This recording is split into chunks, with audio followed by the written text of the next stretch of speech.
knew I was going to have to do it for 8 hours, so I paced myself. It was an epic fundraiser for Tracy Landerue in April, walking 20 miles on a treadmill at Sports Authority to help raise $20,000 for Try for a Cure. I think I did 24.2, somewhere around that miles. It's one of the ways Tracy is #2 and Deb Maines is #3 in total fundraising this year.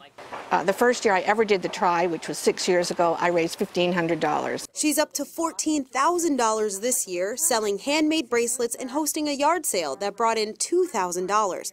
Like most people in the Try, cancer hits close to home. This is Doug's sister, Linda, who just passed away 2 weeks before the Try last year and has also participated in the Try. This is my husband, Doug. 4 of the 5 siblings diagnosed with cancer. This is Martha, and she fortunately has not been diagnosed, but she lives with it every day because her siblings. Tracy lost her father to pancreatic cancer. It just meant so much to me to be part of this triathlon, and I'm like, I want to carry this with me for the rest of my life. And she did, with a Try for a Cure tattoo, one on her shoulder and one on her ankle. The 4th-time finisher hitting $17,000 this year. Most of it's just barraging people with emails. And a lot of people that are friends, they know how meaningful the cause is to me. Both Mainers, the pair, saying it's great to know the money they worked so hard to raise won't go far. So for me, for that money to stay here and raise funds for Maine is big. And you can see that people are out there in the water practicing now at Spring Point Light, where the race is going to get started. Deb and Tracy will also be out there, and they say that this friendly competition has brought them a lot closer together. They are the #2 and #3 spot. #1 so far is being held by Linda Banks, and she's raised $21,000. And our own Mallory Brooke rounds out the top 10. She's raised $10,000. Live in South Portland, Kyle Jones, WMTW News 8. All right, thank you so much, Kyle. And a look now at this evening's top news stories for you. In a little less than 30 minutes, protesters will gather in Portland's Lincoln Park for a Black Lives Matter demonstration. Organizers calling it a show of solidarity for what they call the state-sanctioned murders at the hands of police nationwide. They're also asking Portland Police Chief Michael Sawschuk to acknowledge that there is a nationwide problem. The demonstration gets underway at 6. A former youth pastor has rejected a plea deal and will go to trial on charges he sexually abused a little girl. Lucas Savage of Clinton was director of ministries at Youth Haven Ministry when he was arrested in March. Court documents reveal he sexually abused the girl inside his home in front of his wife. Savage is currently free on bail. And Lincoln County now has its first drug addiction recovery program based on successful efforts, including Scarborough's Operation Hope. The Lincoln County program is a collaboration between police departments, the sheriff's office, and 3 medical organizations. It'll focus on offering local treatment to local residents looking to get clean from drugs. 45 people losing their jobs today as the Cascades Mill in Auburn officially closes. The company announced it was closing back in June, saying the rapid erosion of the printing and writing paper market has hurt the business. The company stopped its machines back on July 8th. Officials say they are putting measures in place to help employees find new jobs and are trying to relocate some folks.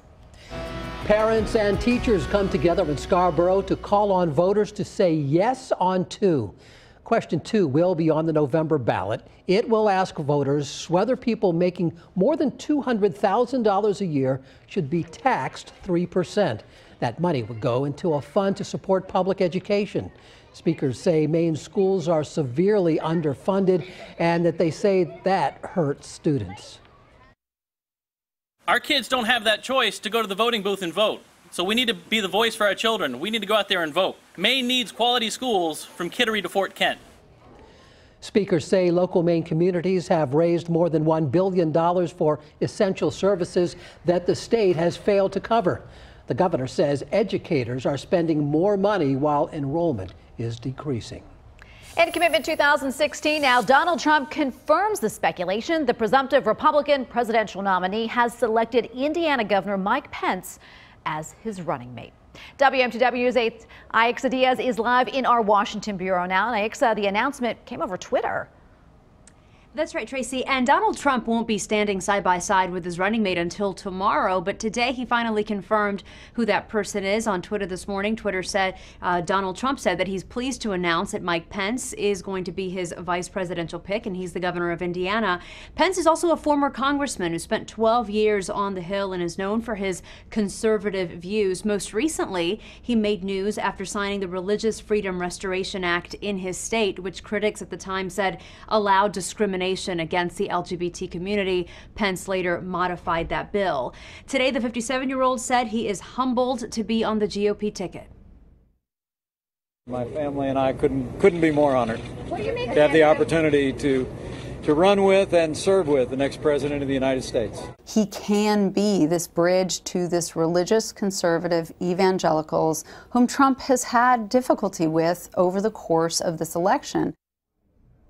And the Clinton campaign responded with a TV ad criticizing Pence's record and saying the Trump-Pence ticket would build a great big beautiful wall between America and progress. Live in Washington, Aixa Diaz, WMTW News 8. Well, love trumps hate. The group behind a billboard showing Donald Trump about to kiss Ted Cruz. This is in Cleveland, Ohio. Taken for a ride, how a police officer manages to stop a driver dragging him down the street near Atlanta. Take a look at this here, a high temperature of 91 degrees in Portland. We are hotter than some places to the south. Cincinnati at 78 degrees. I'll let you know when the heat and humidity break. That's coming up when Maine's Total Weather News continues. Here's meteorologist Ted McInerney giving you Maine's total weather and your exclusive 8-day forecast. I'm looking at our weather temperature map. We're at 91 Portland, 91 Scarborough, even 90 Wiscasset, 80 a little cooler as you head toward the Boothbay Harbor area, but it was kind of a little bit of a lousy start. We had some fog and some haze earlier in the day. Here's Cape Porpoise as we go through the day. You can see that heat and humidity feeling a little rough out there, but as you can see right out there, we got blue skies. The last look at the time lapse, and here's a look at the hazy sky down in York County at the top of Mount Agamenticus, and we're looking at 91 degrees right now in Portland. The good news is about these stats here. The dew point's pretty humid. It's at 62 degrees, but the air is moving. With the wind, it feels a little bit better. As you know, you turn on the fan, it can kind of help with the humidity. 90 in Wiscasset, we're at 86 right now, and sunny in Augusta, 87 degrees in Lewiston, and 89 in Sanford. Remember last Saturday where it was only 59 degrees? Things change pretty rapidly as we go through the summer. Here's some of the temperatures right now. It's 91 degrees in New York City.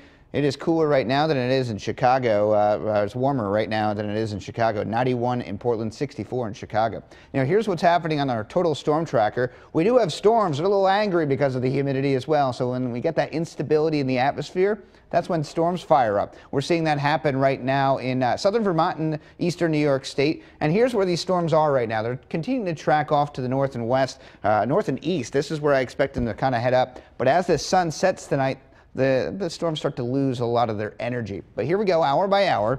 We'll stop the clock at 7 here. A few scattered thunderstorms likely as we go into 9 o'clock. Another thunderstorm likely off pretty much anywhere. Hit or miss showers. Not everybody sees storms tonight. In fact, we clear out and it's going to be an overall muggy night ahead. All right, on the seas tomorrow. Should be a pretty good day. 2 to 4 feet waves. The water temperature in some spots getting up to 67. I saw the Casco Bay buoy. It just came in at 83 or 62 degrees. I wish it was 83. The air temperature tomorrow, 83 degrees, 87 in the Auburn-Lewiston area. As we head on out and talk about our 3-day temperature trend, you can see temperatures do cool off a bit, especially as you're along the coastline. Still pretty warm on Monday up in the lakes regions. Mid to low 80s on Sunday, but the big news is the humidity breaks in half for Sunday. Still a little bit muggy tomorrow. Watch out for that. Here's a look at our exclusive 8-day forecast. 83 degrees for tomorrow. Again, tomorrow's going to be a sunny, great day. As we get into the afternoon, after 5 o'clock, that's when we can have a chance for a thunder shower. The try for the cure on Sunday looks great. The humidity breaks, partly sunny. You don't want a full sunny day. You want some clouds to block it, right? And then Monday we'll have a chance for an afternoon thunderstorm. Same with Tuesday. But the big news is Yarmouth Clam Festival tomorrow looking pretty good. Yeah. And as we go to the Try for the Cure, big coverage here on Channel 8, looking good. All right, sounds good. Great. All right. Thanks so much, Ted. Some wild weather in Arkansas, ripping the roof right off a building and sending people running for cover. It happened as powerful winds moved across the state yesterday. More than 100,000 people lost power during those storms. It is unclear if anyone was hurt in the incident.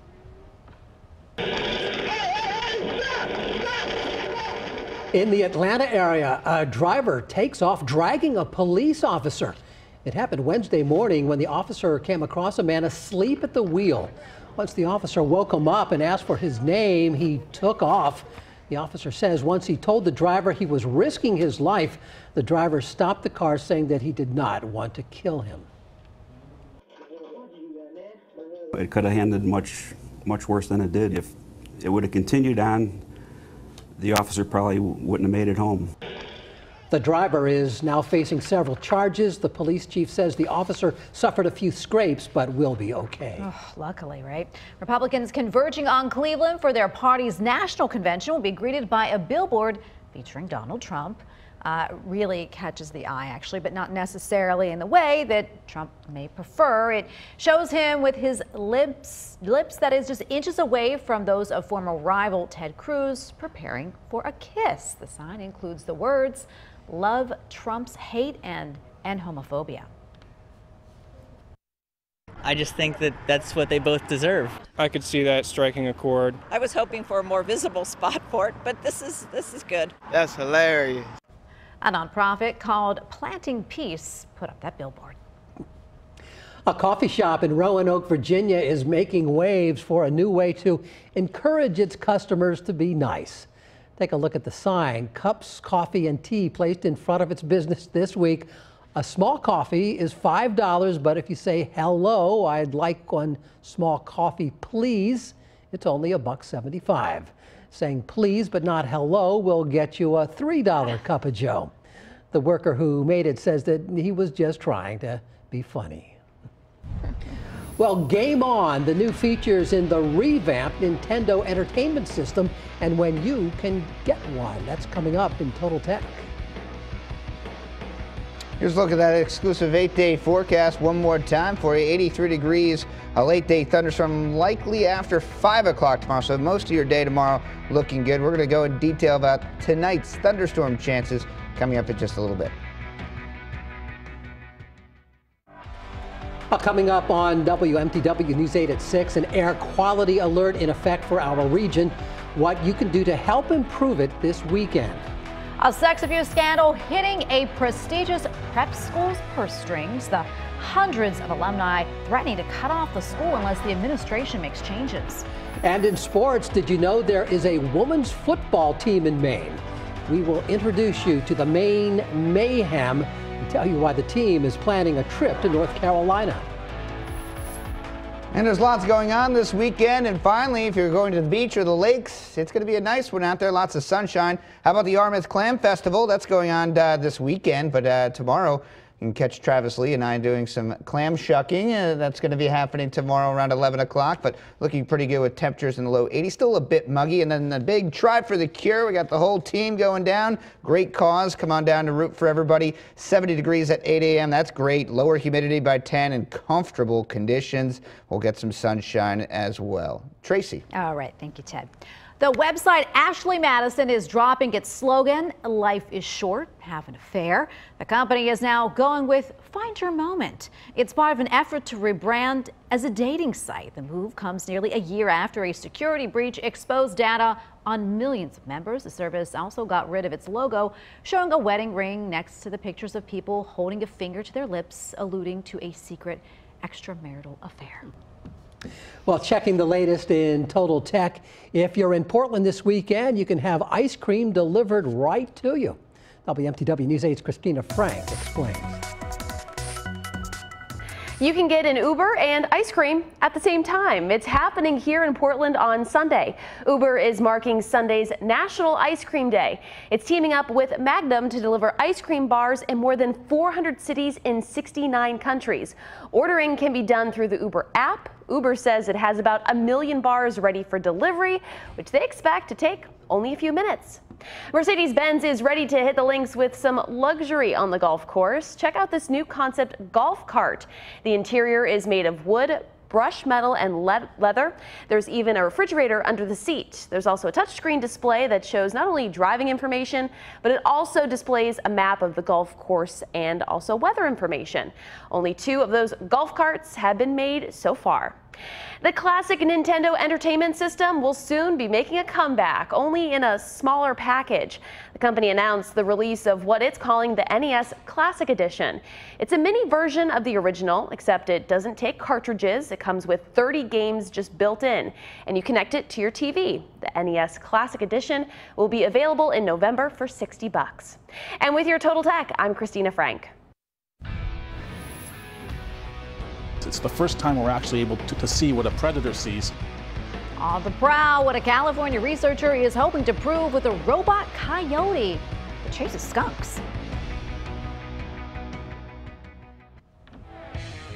All right, Ted, so good to see you here. It's good to be here in the evenings, you know, inside air conditioning. You can't.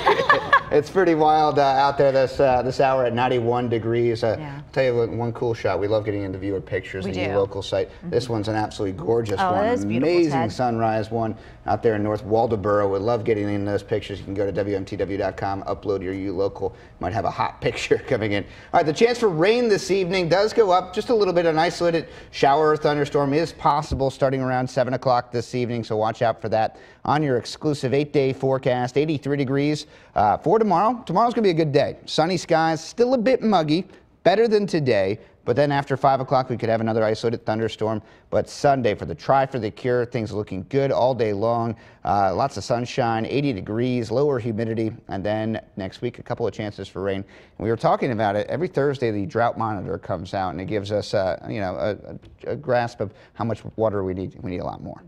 So that's where we're at. Okay, thank you so much, Ted. Appreciate that. To California now, where science is helping communities deal with a very smelly problem. A researcher is using a robot coyote to deter skunks. Rob Hayes shows us how it works. This is our coyote robot. It's a coyote on wheels. It can go forward, backward, 360 like a tank. It's got infrared camera. It's got a thermal camera. I lovingly call it Obi-Wan Coyote.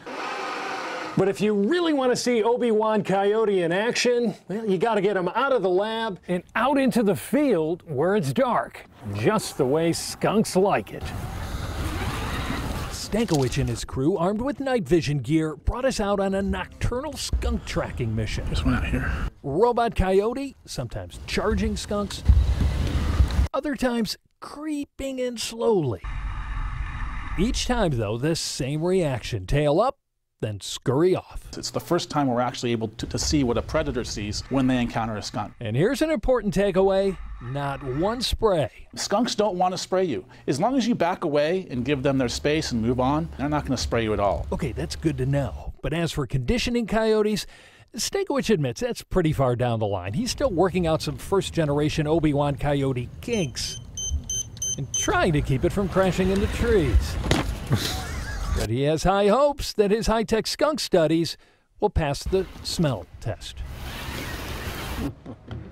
And again, that was Rob Hayes reporting. Yeah, and as you can imagine, that Obi-Wan Coyote, I love that name, right? Could be helpful in chasing away all kinds of varmints. Yeah. This is Channel 8 WMTW. Maine's total weather and news at 6 starts now.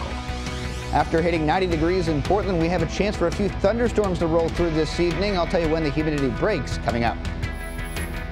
Brutally hot and humid for this weekend's Yarmouth Clam Festival. I'm Paul Merrill. I'll tell you how people are staying cool and staying safe. Black Lives Matter protesters coming right here in Portland. Their demand to police and the chief's response. And thanks for joining us tonight at 6. I'm Tracy Sable. And I'm Steve Minnick. Another hot and humid day. Temperatures soaring past 90 degrees in Portland today. Yeah, Steve. Woo, is it hot? That makes it the hottest day so far of the year. Meteorologist Ted McInerney in for Roger tonight. He's tracking some thunderstorms too. Ted. Yeah, the sky gets a little angry after it gets a little hot and humid. Kind of like we get a little aggravated with the humidity as well. Let's take a look at the high temperatures today. We got up to 91 degrees in Portland, Lewis and Auburn 87, as well as Augusta. Both 90s for Sanford and Wiscasset, too. A hot one out there. Right now, though, we've come down to 89 degrees. Still a little muggy out there. The wind's still moving around pretty good. 86 degrees in Augusta. Lewiston in at 86. Look at this satellite view right now on radar. There's some thunderstorms in eastern New York State, even into southern New Hampshire. These storms are tracking toward us. They'll lose a little bit of their energy as they move into the area a little bit later on in the evening. Let's go hour by hour and show you where this is happening. I expect it really to kind of start firing up around 7. Again, this is a very isolated chance for thunderstorms this evening, but if you do get a thunderstorm, there'll be torrential rain and some pretty good lightning and thunder with it as well that we clear out for tomorrow morning. Here's a look at your 8-to-8 forecast. Overnight, it's going to be a muggy one. Get the ACs going, get the fans going on high, but tomorrow morning, sunshine. We're up to the low to mid 80s during the afternoon. The best chance for rain will come after 5 o'clock. So tomorrow looking good. In 10 minutes, we'll talk about your full weekend forecast. Tracy. Happening now, a Black Lives Matter rally about to get underway in Portland, and that is where we find WMTW News 8's David Charnes. And David, the organizers told you they actually have a list of demands for Portland police. They did, Tracy, and many of those people gathering right now in Portland's Lincoln Park, this rally about to get underway. They are calling for an open dialogue with police about race relations. Now, today's rally follows what happened last Friday, a peaceful march from Monument Square to the police station. That rally not characterized as a Black Lives Matter rally, a different organization. This one is a Black Lives Matter rally, and the organizers do have those demands. They want the police chief to say that there is, quote, a problem with the brutalization of black and brown bodies at the hands of law enforcement. They also want Portland police to start a body camera program. The chief told us this afternoon that he learned about all these demands when we asked for his response. Of course their lives matter, and why wouldn't they matter? And I hear a group of people that say they're angry, they're frustrated, they feel oppressed, and because of that, they want to say Black Lives Matter too. They pay attention when these things happen in our society. And from a law enforcement perspective, I say, of course, they matter. I think that's great that you did say Black Lives Matter, but that is not all. Okay, you really need to emphasize that we are being disenfranchised on a daily. We are being slain, and we're only catching these on camera. These are only ones that we've caught on camera. The police chief telling me there are no plans right now in Portland to get those body cameras. He says he wants to see how other departments around the country with those cameras deal with all that data and handle legal requests. That rally now getting underway here in Portland. We're live in Portland. I'm David Charnes, WMTW News 8. And to the attack on Nice, France, the death toll in now 84. More than 200 are injured, with 25 on life support. Speaking today, President Obama vowed to keep fighting terrorists, while Maine Senator Susan Collins says we need a new approach. We've seen attacks in Belgium, we've seen attacks in the Middle East, and it's very clear to me that we need to reconsider the administration's strategy when it comes to fighting terrorists. And on Twitter, Senator Angus King said, saddened by the horrific attacks in Nice, my thoughts are with the people of France tonight. The United States stands with you. A hot and humid start to the 51st annual Yarmouth Clam Festival. This is video right here from this morning's opening ceremonies. WMTW News 8's Paul Merrill is in Yarmouth to tell us how the weather is affecting this year's festivities. 125,000 people are expected to descend on Yarmouth this weekend. Fire Chief Michael Robitel says first responders are prepared for the crowds and the heat. We've been expecting high temperatures, 90 degrees with the humidity, and we've planned for it. We have additional resources on site. The chief expects the heat and humidity to catch up with people later this evening. Generally, at the end of the parade, we'll have 3 or 4 people that will be overcome by the heat because they've just marched that 1.5 mile, 2 mile in the parade. Yeah. So at the end of the parade route, they drop. Just like that for you, sir. Another hot spot on this Friday, over the grill at Danny's Dogs in downtown Brunswick. It can get back to over 100. You know, it's not quite 100 yet. We got a nice breeze, you know, so it was 99 earlier, so we're running it close. Sean McDonald and his crew serve up hot dogs to locals and tourists. This customer is from Tennessee. Down there we get 3 weeks of winter, and up here you get 3 weeks of summer. Good point, right? It's the other way around. Yeah, exactly, yeah. McDonald says he'll take the heat and humidity rather than the alternative. You sell a lot more hot dogs now than I do in the rain, you know? Do it. Back at the Clam Festival, kids test their strength and enjoy the rides, while camp counselors make sure everyone is staying cool. We have amazing counselors, and they're stopping to make sure the kids have water, hydrated them before, talked to them last night about drinking water and Gatorade before they got here. Always a good time, the Yarmouth Clam Festival, and it takes place through this weekend. That was Paul Merrill reporting for us tonight. Steve? A man serving a 35-year sentence for murder now allowed to plead to manslaughter and get out of prison sooner. Zachary Carr was 19 when he shot Bobby Searles after a street fight in Bangor 6 years ago. At his trial, he turned down a deal to plead guilty to manslaughter and serve just 7 years behind bars. But Carr's new lawyer argued that he did not understand the deal when he rejected it. His sentence will now be reduced to 15 years. And a former Canaan youth pastor accused of sexually abusing a young girl rejects a plea deal. Lucas Savage is charged with unlawful sexual conduct. He was the director of ministries at Youth Haven Ministry when he was arrested back in March. Right now, he is free on bail.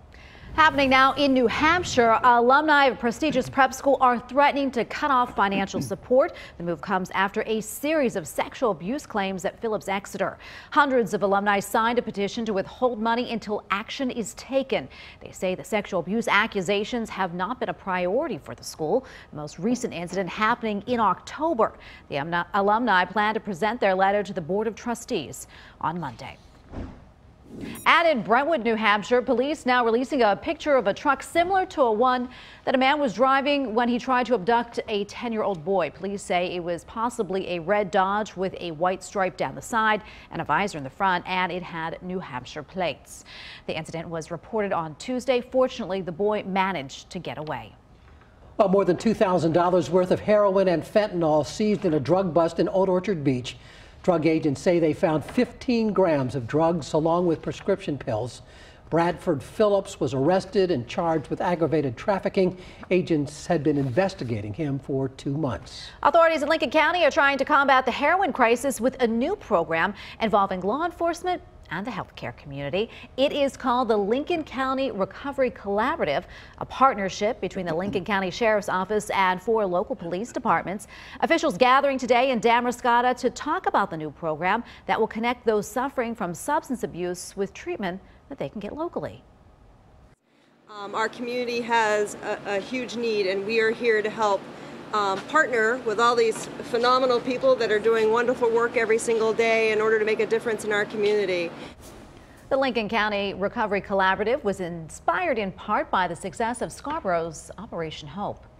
It was the saga that seemingly would not end, but now after 544 days, the Deflategate is apparently done. Tom Brady is dropping his case, opting not to continue appealing his 4-game suspension. Last week, a federal appeals court rejected his latest attempt to get his suspension tossed. That left just one last Hail Mary, and that's the Supreme Court. But in a Facebook post today, Brady said, "I have made the difficult decision to no longer proceed with the legal process." Brady also says he is grateful for the support that he's received and promised to work hard to be ready to return to the field in October. Less than 2 days to go until the Try for a Cure, and donations are still coming in. $100,000 coming in overnight, bringing the total to more than $1.6 million. WMTW News 8's Kyle Jones sat down with 2 of this year's top fundraisers to find out how it's all done. Kyle. Tracy.